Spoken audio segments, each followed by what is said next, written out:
Alors bonjour à tous, alors aujourd'hui je vais faire une démonstration d'un trad sur l'EuroUSD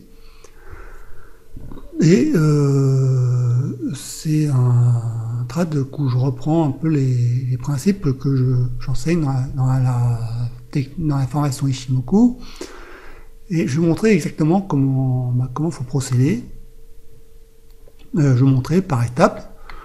Alors la première chose que vous avez à faire, c'est de faire un zoom. Il faut faire un zoom pour savoir un peu l'historique, comment s'est comportée l'action dans le passé, pour bien comprendre ce qu'il va faire dans le futur. Alors là, c'est pas compliqué parce que là, il y a une très forte poussée du prix. Alors ça doit être une nouvelle macroéconomique qui a dû tomber. Puis ensuite, il y a une stagnation du prix. Et même ici, on voit que là, je trace ici, on a un double top.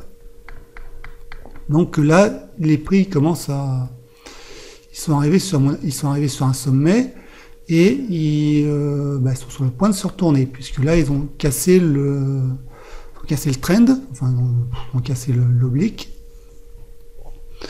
Et là, bon, ils ont commencé ils ont cassé l'oblique, puis ensuite, ils ont refait un rebond. Et nous, ce qui nous intéresse, c'est bien, si je mets l'Ishimoku, et bien là, on a un nuage qui bloque. Et ensuite, et bien, il suffit de reprendre les principes de la théorie de Dove, c'est-à-dire que le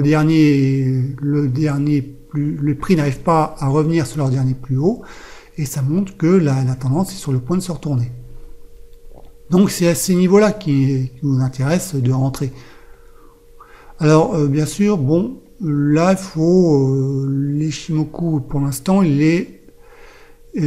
tous les indicateurs sont au vert, hein, et on commence même à voir que le prix il commence à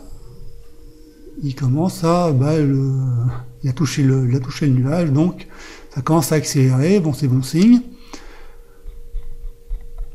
Et ce qui nous intéresse, nous, c'est d'attraper c'est d'attendre vraiment la confirmation qu'il y a bien, que la tendance va bien se retourner, et ensuite, bien d'attraper la vague. Donc, on va laisser ça comme ça. Donc, on reprend où on était tout à l'heure. Donc, la vague a bien eu lieu, mais qu'est-ce qui s'est passé ensuite? Il y a eu une sorte de rectangle, enfin de range, hein, qui s'est construit. Et quand les prix sont sortis du range, là vraiment, ça a commencé à dérouiller pas mal. Parce que ils ont ensuite libéré, quand les prix étaient dans un range qui était assez compressé. Et puis, après, ils sont sortis du range et ça a libéré toute la puissance. Hein. Et là, il y a vraiment une grosse vague. Et puis là, maintenant, je vais prendre mes bénéfices. Voilà,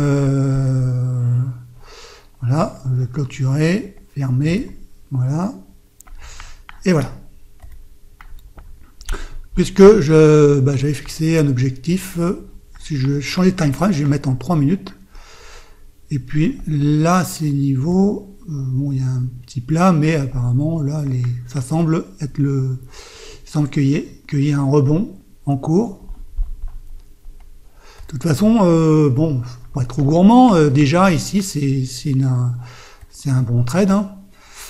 Puisque il y a une belle vague, les prix ont bien dégringolé. Et donc j'ai pris mes bénéfices un petit peu tôt parce que les prix ils continuent toujours à dégringoler. Mais bon, c'est pas grave, hein, parce que de toute façon on peut pas vendre au plus bas et on peut pas acheter au meilleur prix. On peut pas vendre au plus haut et puis racheter au plus bas. Ça, c'est très, très difficile. Mais bon, l'important, c'est que c'est que bon, on a fait de faire une bonne opération et puis de prendre ses bénéfices et puis d'avoir bien respecté son plan trading. Alors, si vous voulez en savoir plus, si vous voulez aller plus loin, eh bien, j'ai créé une formation là-dessus, sur l'Ishimoku. Donc ça, c'était une démonstration en live d'une des techniques que j'enseigne. Bon, il y en a d'autres. Hein. Et puis, il suffit de cliquer sur le lien en dessous. Et puis voilà, je vous dis à bientôt pour une prochaine vidéo. Salut!